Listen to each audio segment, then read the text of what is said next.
అందరికీ ఈరోజు మనం నంబర్స్ వెనుకున్న సీక్రెట్ వరల్డ్లోకి వెళ్ళిపోదాం. అసలు ఈ నంబర్స్ ఎంత ఇంట్రెస్టింగో చూద్దాం రండి. రెడీనా?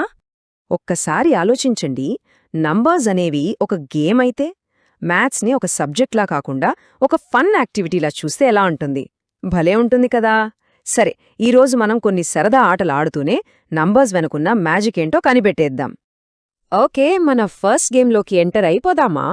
ఈ గేమ్ పేరు ఇడ్లీవడ గేమ్. పేరు వినడానికే భలే ఉంది కదూ. ఈ గేమ్ ద్వారా మనం మ్యాథ్స్లో ఒక చాలా ముఖ్యమైన కాన్సెప్ట్ని సరదాగా నేర్చుకోబోతున్నాం. ఒకసారి ఇమాజిన్ చేసుకోండి, మీరందరూ మీ ఫ్రెండ్స్తో ఇలా సర్కిల్లో కూర్చున్నారు. ఒకరి తర్వాత ఒకరు కౌంట్ చేస్తున్నారు, 1 2 3 అని. అంతా బాగానే ఉంది, కానీ ఇక్కడే ఒక చిన్న ట్విస్ట్ ఉంది. చూడండి, రూల్స్ చాలా సింపుల్. 1 నుంచి కౌంట్ చేయడం స్టార్ట్ చేయాలి. 3 గాని 6 గాని 9 ఇలా 3 టేబుల్లో వచ్చే నెంబర్ వచ్చినప్పుడు ఆ నెంబర్కి బదులుగా ఇడ్లీ అని చెప్పాలి. అలాగే 5 10 15 ఇలా 5 టేబుల్లో వచ్చే నెంబర్కి వడ అనాలి. మరి 3 5 రెండింటి టేబుల్స్లో వచ్చే నెంబర్ వస్తే అంటే 15 లాంటిదన్నమాట. అప్పుడు ఇడ్లీ వడ అని చెప్పాలి. ఎంత ఫన్గా ఉందో కదా. సో చూసారుగా, ఇడ్లీ నంబర్స్ ఏమో 3 6 9 12 అలా వెళ్తాయి. వడ నంబర్స్ వచ్చేసి 5 10 20 25. మరి ఇడ్లీ వడ నంబర్స్ 15 30 45 ఇలా అన్నమాట. ఈ నంబర్స్లో ఏదైనా ప్యాటర్న్ గమనిస్తున్నారా?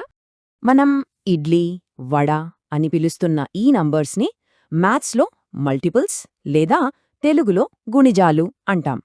గుణిజం అంటే భయపడాల్సిన అవసరం లేదు, చాలా సింపుల్. ఒక నంబర్ని 1 2 3 లాంటి వేరే నంబర్స్తో మల్టిప్లై చేస్తే వచ్చే రిజల్టే మల్టిపుల్. ఫర్ ఎగ్జాంపుల్, 3ని 4తో మల్టిప్లై చేస్తే 12 వస్తుంది కదా. సో 12 అనేది 3 యొక్క మల్టిపుల్, అంతే. అయితే మరి ఆ ఇడ్లీవడ నంబర్ సంగతేంటి? ఇప్పుడు మీకు అర్థమయ్యే ఉంటుంది. 15 లాంటి నంబర్ తీసుకోండి. అది 3 టేబుల్లోనూ వస్తుంది, 5 టేబుల్లోనూ వస్తుంది. అంటే అది 3కి 5కి రెండింటికి మల్టిపుల్ అన్నమాట. ఇలా 2 లేదా అంతకన్నా ఎక్కువ నంబర్స్కి మల్టిపుల్గా ఉండేదాన్ని కామన్ మల్టిపుల్ లేదా ఉమ్మడి గుణిజం అంటాం. చూసారా ఎంత ఈజీ. సూపర్! ఇడ్లీ వడ గేమ్తో మల్టిపుల్స్ గురించి తెలుసుకుందాం. ఇప్పుడు నెక్స్ట్ గేమ్కి వెళ్ళిపోదామా? ఇది ఒక ట్రెజర్ హంట్. ఈ గేమ్ పేరు జంప్ జాక్పాట్. ఇది మనల్ని నంబర్స్ వరల్డ్లో ఇంకో సీక్రెట్ దగ్గరికి తీసుకెళ్తోంది. ఈ గేమ్లో గ్రంపీ అనే ఒక క్యారెక్టర్ ఉంది. తను నంబర్ 24 దగ్గర ఒక ట్రెజర్ని దాచిపెట్టాడు.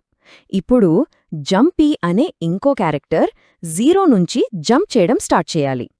జంపీ ఒక జంప్ సైజ్ సెలెక్ట్ చేసుకోవాలి. ఫర్ ఎగ్జాంపుల్ 4 అనుకుందాం. అప్పుడు జంపీ ఎలా జంప్ చేస్తాడు? 4 8 12 16 20 24. చూసారా, ఎగ్జాక్ట్గా 24 మీద ల్యాండ్ అయ్యాడు. అంటే ట్రెజర్ గెలిచినట్టే. ఓకే, నెంబర్ 24 మీద ఉన్న ట్రెజర్ గెలవాలంటే జంపీ ఏ జంప్ సైజెస్ సెలెక్ట్ చేసుకోవచ్చు? ఒకసారి చూద్దామా? 1 2 3 4 6 8 12 ఇంకా 24. వావ్, ఇన్ని ఆప్షన్స్ ఉన్నాయన్నమాట. వీటిల్లో ఏ జంప్ సైజ్ తీసుకున్నా జంపీ ఎగ్జాక్ట్గా 24 మీద ల్యాండ్ అవుతాడు. ఇక్కడే ఒక ఇంట్రెస్టింగ్ పాయింట్ ఉంది. జంపీని గెలిపించిన ఈ జంప్ సైజెస్ అన్నీ నంబర్ 24ని రిమైండర్ లేకుండా కరెక్ట్గా డివైడ్ చేస్తాయి. ఇలా ఒక నంబర్ని కరెక్ట్గా డివైడ్ చేసే నంబర్స్ని ఫ్యాక్టర్స్ లేదా కారణాంకాలు అని పిలుస్తాం. సో ఆ విన్నింగ్ జంప్ సైజెస్ అన్నీ 24 యొక్క ఫ్యాక్టర్స్ అన్నమాట. సరే, ఇప్పుడు గేమ్ని కొంచెం టఫ్ చేద్దాం. Level up! ఈసారి గ్రంపీ 14 36 ఈ 2 నంబర్స్ మీద ట్రెజర్స్ పెట్టాడు. ఇప్పుడు చెప్పండి, జంపీ ఒకే జంప్ సైజ్తో ఈ 2 ట్రెజర్స్ని గెలవగలడా? ఎలా? దీనికి ఆన్సర్ కామన్ ఫ్యాక్టర్ లేదా ఉమ్మడి కారణాంకం. అంటే 14కి 36కి రెండింటికి ఫ్యాక్టర్గా ఉండే నంబర్. జంపీ అలాంటి నంబర్ని జంప్ సైజ్గా తీసుకుంటే 2 ట్రెజర్స్ని గెలిచేస్తాడు. మరి 14ని 36ని రెండింటినీ డివైడ్ చేసే నంబర్స్ ఏవి? అవే 1 2. సో అవే కామన్ ఫ్యాక్టర్స్. ఓకే, ఇప్పటిదాకా మనం మల్టిపుల్స్ ఫ్యాక్టర్స్ గురించి నేర్చుకున్నాం. కానీ ఈ నంబర్స్ వరల్డ్లో కొన్ని నంబర్స్ చాలా స్పెషల్, చాలా డిఫరెంట్గా ఉంటాయి. ఇప్పుడు వాటి గురించి తెలుసుకునే టైం వచ్చింది. ఒక చిన్న పజిల్ చూద్దాం.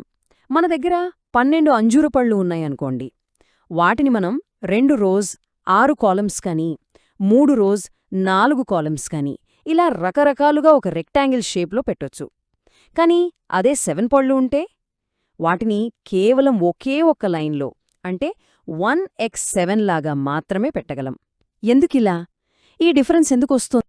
ఎందుకంటే నంబర్ 7 ఒక ప్రైమ్ నంబర్ లేదా ప్రధాన సంఖ్య. ప్రైమ్ నంబర్ అంటే చాలా సింపుల్.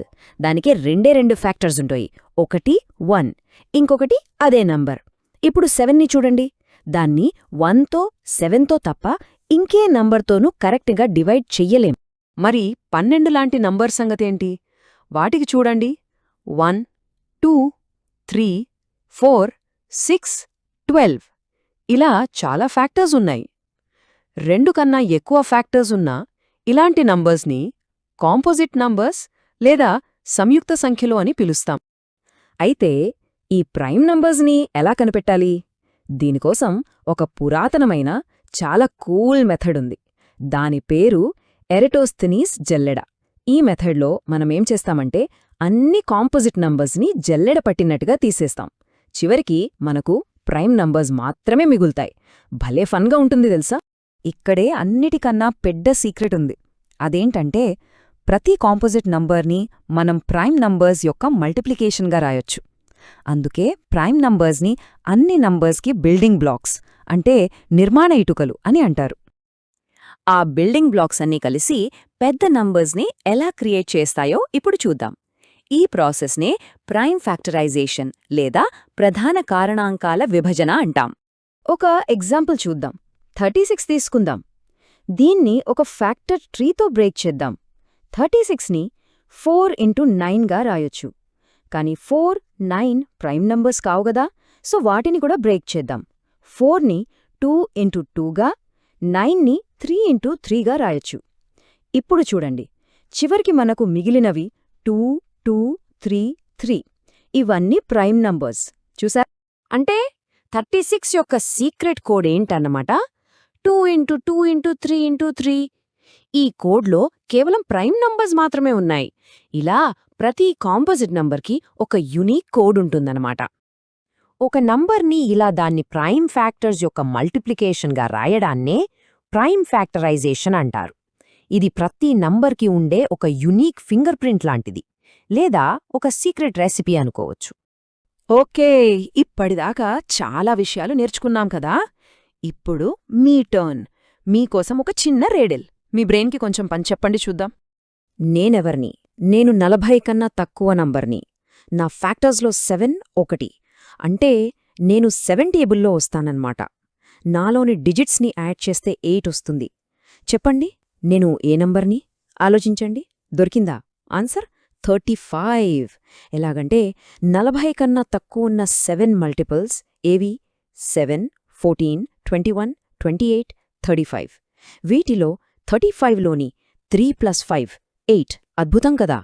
చూసారా మల్టిపుల్స్, ఫ్యాక్టర్స్ మనకి పజిల్ సాల్వ్ చేయడానికి ఎలా హెల్ప్ చేశాయో? సో ఈరోజు మనం నంబర్స్ వెనకున్న సీక్రెట్ బిల్డింగ్ బ్లాక్స్ గురించి తెలుసుకున్నాం. మరో ఇంట్రెస్టింగ్ టాపిక్తో మళ్ళీ కలుద్దాం.